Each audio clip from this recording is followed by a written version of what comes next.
Fala galera, Robson Lima aqui com mais seu vlog, tudo bem? Hoje nós vamos falar um pouquinho mais ainda de estratificação social, uma ideia que eu já comecei no meu vídeo anterior. Você não precisa necessariamente ter visto o vídeo anterior, mas eu gostaria que você visse, vai ajudar a entender.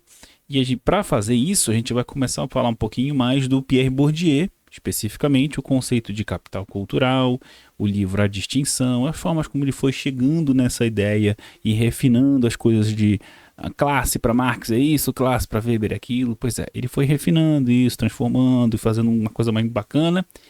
E é disso que nós vamos falar hoje. Se isso parece interessante para você, fica aí depois da vinheta.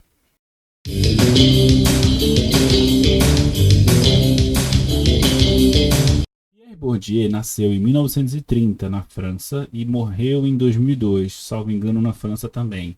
Eu não costumo falar muito da vida pessoal dessas pessoas aqui que a gente fala no canal, a não ser quando tem alguma conexão, porque eu penso que se você quiser saber esse tipo de coisa, você vai na Wikipedia e descobre.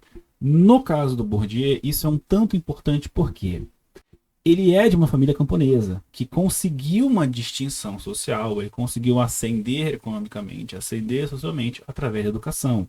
Sim, isso acontece. Eu nunca disse que não.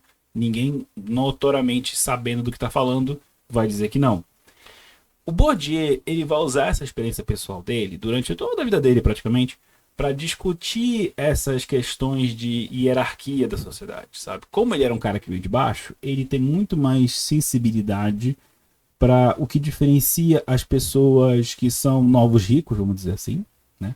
Gente que consegue dinheiro e gente que já nasce tendo dinheiro. Gente que os pais, os avós já são pessoas endinheiradas, já são pessoas que têm cultura, que têm nome numa sociedade. Isso é uma coisa muito importante para ele. Mas a gente vai falar um pouquinho de capital cultural porque é o conceito dos vários conceitos que o Bourdieu tem: hábitos, campo, praxeologia. Esses três em particular eu já falei aqui no canal em vídeos mais antigos, eu vou deixar aqui nas bolinhas e tal, mas saibam que os vídeos são mais antigos. Eu não vou repetir, portanto, esses conceitos aqui. Eu vou falar um pouco mais de capital cultural e na medida que isso se relaciona com a ideia de estratificação social que a gente estava discutindo no vídeo passado. Como você percebe, falar em capital cultural implica que o Bourdieu está conversando com o Marx, né? Especificamente com a ideia de capital como algo que no caso no caso do Marx, capital é algo que acumula, e aí o capitalista pode pegar este capital que veio da acumulação primitiva, que no caso do que ele estava estudando lá o Marx no Capital é das leis de cercamento da Inglaterra e tal. Ele pode pegar esse capital e aí ele investe para gerar mais capital. A ideia de capital cultural no Bourdieu é bem semelhante. Significa que as pessoas, todas as pessoas, elas têm um certo conjunto de coisas que elas podem usar para poder conseguir mais capital cultural. E o que seria esse capital cultural? Primeiramente, a gente pode falar de transmissão familiar, tá? Ou seja, pai para filho, mãe para filha, avô, tio, né? Transmissão familiar de pode ser valores, no caso, né, ética de trabalho, etc. Eu pude começar esse estágio nessa empresa porque meu pai conhece alguém dessa empresa, então eu consegui já uma entrada, né, o clássico QI daqui do Brasil, que indica. Isso entra no capital cultural. Só que isso é só uma parte do capital cultural. A transmissão familiar é o início disso, certo? E aí você vai mobilizando isso conforme a vida da pessoa cresce. Por exemplo, a criança nasce numa família, nanana, e aí ela vai para a escola. Quem decide a escola que a criança vai estudar? Os pais. Quanto mais dinheiro e posses os pais têm, mais eles têm como decidir aonde essa escola vai ser. Se vai ser privada, se vai ser pública, se vai ser a privada que é baratinha, se vai ser a privada que é mais cara, se vai ser a privada que não é nem tão cara nem tão barata, mas tem X ou Y, coisa que eu admiro muito, por exemplo. E tem acesso a aula de judô, aula de balé, tem uma piscina, não sei o que, não sei o que. Então, cada pai, cada mãe, né, cada família vai valorizar certas coisas, certo? Por causa dos seus respectivos capitais culturais, desse reservatório de ideias e conjuntos e noções sobre o mundo que a gente carrega, tá? A criança vai para a instituição educacional, então ela adquire o saber formal, né? Ela adquire educação formal, ela aprende a contar, aprende a diminuir, aprende a ler, aprende a escrever, aprende a valorizar determinados escritores, determinadas escritoras, determinadas ideias em detrimento de outras ideias. E o pessoal da pedagogia aí, dessa educação, já está entendendo onde eu vou chegar aqui, porque é aquela velha discussão sobre o currículo invisível das escolas, cabe aqui também, tá? Tudo bem, isso é parte da transmissão do capital cultural entre famílias, certo? Esse saber educacional. Conforme a pessoa vai crescendo, tem outras instituições também que auxiliam na construção desse capital cultural, tá? Veículos de mídia, por exemplo. E aí o agente vai tendo contato com isso e vai sendo integrado, vai sendo interagido, socializado nessas questões. Então, o capital cultural, ele acaba sendo essa junção, esse amálgama de várias pequenas coisas da vida de uma pessoa, que é aquilo que eu falei no vídeo passado. Você vai no teatro, você vai no cinema, o que é que você vai para se divertir? Qual é o tipo de música que você ouve? Quais são as roupas que você usa? Quais são mulheres? Quais são vocês que têm, por questões sociais e culturais, mais cuidado ao se vestir? Porque tem mais regrinha para seguir, basicamente. Como são as roupas? Quais são as marcas que você compra? Qual é o caimento das calças que você usa? Esse tipo de ideia. Isso tudo é capital cultural. Conjunto disso é capital cultural. O livro A Distinção é o livro mais famoso do Bourdieu, onde ele decide essas coisas, onde ele vai sentar com estatística, com observação participativa, né? Fazer todo um retrato da classe média parisiense, quem vai para tal lugar, quem é o quê, quem pensa o quê, quem escreve o quê, para poder delimitar o que a classe média francesa pensa sobre tal coisa. Quem a classe média francesa é enquanto grupo social. Aqui no Brasil a gente tem essa coisa de classe média. E tem até aquele vídeo bem famoso da Marilena Chauí sobre classe média. Eu odeio classe média. E todo mundo fica muito pé da vida porque todo mundo se considera classe média. Mas se você for ver o vídeo inteiro da Chauí, e eu fiz isso porque eu tive essa revolta que você provavelmente teve também, você vai entender que a classe média que ela está falando é uma classe média bem específica. É um grupo dentro da classe média. É uma coisa que o Bourdieu, na distinção, vai fazer também. Ele vai distinguir entre, não é simplesmente você ter X salários mínimos de renda por casa, que você é classe média, pronto, acabou. Você é uma classe média, o seu vizinho é uma outra classe média. Existem 3 formas de capital cultural para Bourdieu. Vamos resumir isso aqui. 1 é o capital cultural na forma de estado incorporado. É o que está presente no corpo das pessoas. É o jeito que eles andam, é o jeito que eles correm, é o jeito que você senta numa cadeira, é o jeito que você come em público, tá? E aqui, se você está pensando no moço, nas técnicas do corpo, que é um outro vídeo que eu fiz também, isso inclui também, encaixa também. Robson, isso me lembra a questão do hábitos. Entra aqui também. Tá? Para adquirir capital cultural, você tem que ter um tempo. Não é simplesmente ter o dinheiro, lembra? Você tem que treinar essas coisas. O capital cultural na forma de estado objetivado é a segunda forma, segundo estado de capital cultural. E o que é o capital cultural na forma de estado objetivado? É o que você está observando quando você olha para o que aquela pessoa consome de produto cultural. Quais são os filmes que ela vê, quais são as coisas que ela gosta, as músicas que ela ouve, se ela tem acesso a livro, quais livros são, quais são os hábitos de leitura dela. A gente pode também colocar hábitos de uso de tecnologia, né?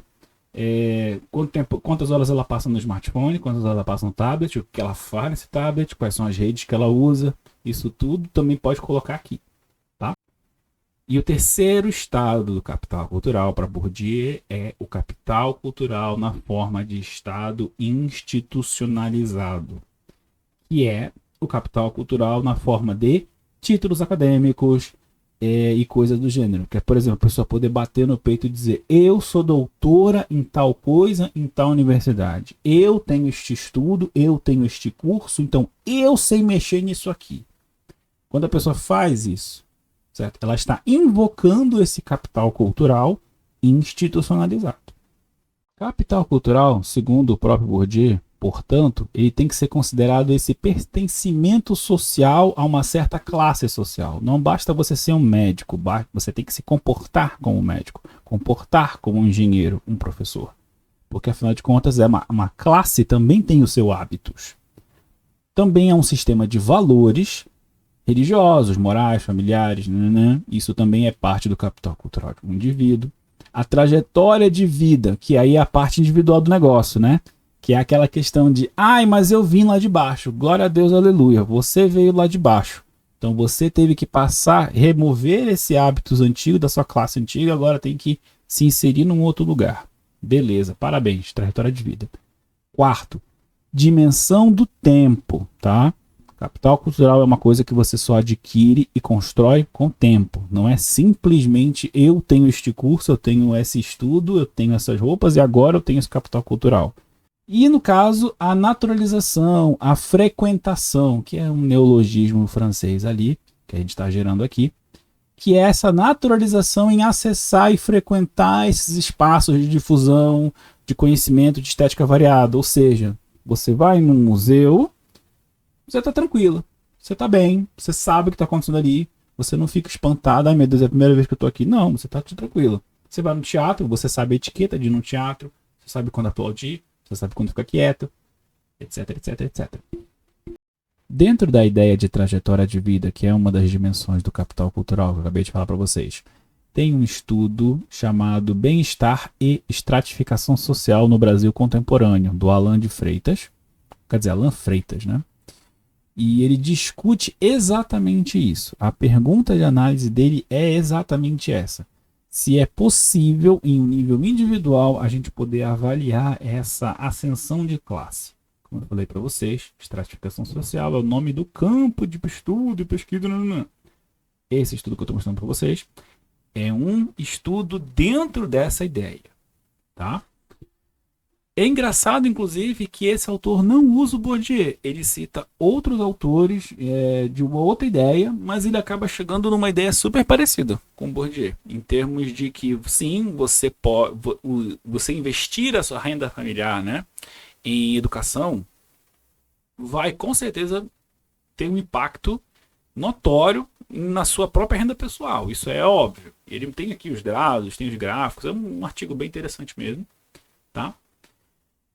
Apesar de ele pontuar que existem limitações nesse tipo de estudo, afinal de contas, é possível, sim, a você ascender socialmente usando a educação, é uma forma que você pode fazer isso, mas os resultados do estudo que ele fez não levam a gente a pensar que, então a gente vive numa meritocracia, tá certo, todo mundo tem essas oportunidades. Não, estatisticamente falando, segundo o estudo aqui, a ideia de ser eu vou me levantar e ascender e batalhar pra caramba e agora eu tô bem, parabéns pra você, de verdade, mas você não é o padrão, você é a exceção. O fato de que você é exceção faz você se sentir muito bem, eu imagino, mas não é um sinal saudável de sociedade. Uma sociedade saudável, isso eu tô falando de um ponto de vista funcionalista mesmo. Uma sociedade saudável é uma sociedade onde a classe média é bem grande e a classe baixa é bem pequena. Você precisa de muita gente na classe média, porque é a classe média que realmente está movimentando as coisas na economia. A classe o pessoal que é da agricultura, aqui no nosso caso do Brasil, do agropop, agricultura de exportação, não agricultura de subsistência, nem agricultura que vende coisa para supermercado, né, que vende comida, legume, verdura para supermercado, essa galera é uma outra coisa. Eu estou falando de agricultura de exportação. Essa galera de exportação é uma área que sim, gera muito dinheiro para o país. Sim, PIB segurando por eles. Ok. Mas por definição não é uma área que tem muita... Não tem muita gente trabalhando no campo. Entendeu? Por definição, não tem.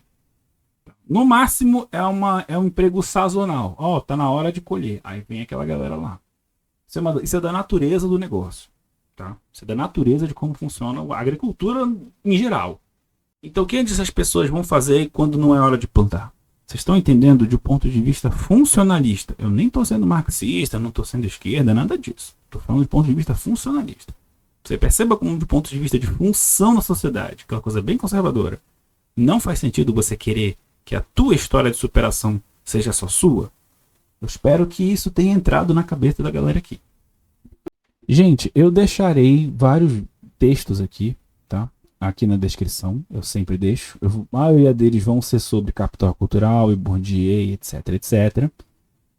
Mas eu espero que esse vídeo funcione para você como um resumo dessa ideia de capital cultural e que também funcione dentro da conversação geral sobre o que a gente, enquanto sociedade, tem que fazer para não ser tão desigual, porque eu espero ter mostrado pelo menos que a desigualdade de uma sociedade ela não é desejável, né? Que a história de vida particular de eu me levantei, né, e batalhei, estudei e venci, que bom, mas a sua história era para ser o normal, não é para ser exceção. Eu espero ter conversado com essa ideia de vocês de estratificação social. Acabei falando bem mais do Bourdieu do que eu queria. Eu não sei se cabe uma parte 3, onde eu mostro mais os artigos em particular, me faz saber na descrição. Mas das 2 gravações que eu estou fazendo aqui, essa parte é a parte 2, a parte 1 é o vídeo anterior, que eu já falei para vocês, e é isso, tá? Eu quero trazer essas coisas mais conceituais, essas discussões mais de conceito básico também, que eu acho que é bacana. Muita gente aqui no canal achando que eu vou ser um canal de treta. Eu não sou um canal de treta. Eu comento de vez em quando política, porque é parte do negócio. Eu sou de sociologia, como é que eu vou fazer ciência da sociedade se eu não falo da política que a sociedade faz, né? Mas eu não costumo ser um cara de treta, tá? De vez em quando aparece uma treta aqui, tudo bem, alguma coisa me pega, tipo a minha coisa com a partitude lá da menina da Beatriz. Mas isso é uma coisa minha, não esperem que eu vou ser um canal de treta, pelo amor de Deus. Se isso parece interessante pra você, eu quero te pedir mais uma vez antes do vídeo acabar, dê o joinha, siga, aperte o sininho, todas as notificações, deixe um comentário. Se você chegou até aqui, diga cheguei, eu vou saber que você chegou até aqui. No mais, gente, é isso. Acabou o vídeo. Abraço pra todo mundo. Meu Pix tá aqui na tela, socio.hobby@gmail.com. Também é meu e-mail de contato. E é isso. Falou, galera. Até o próximo vídeo. Que Deus quiser amanhã. Tchau.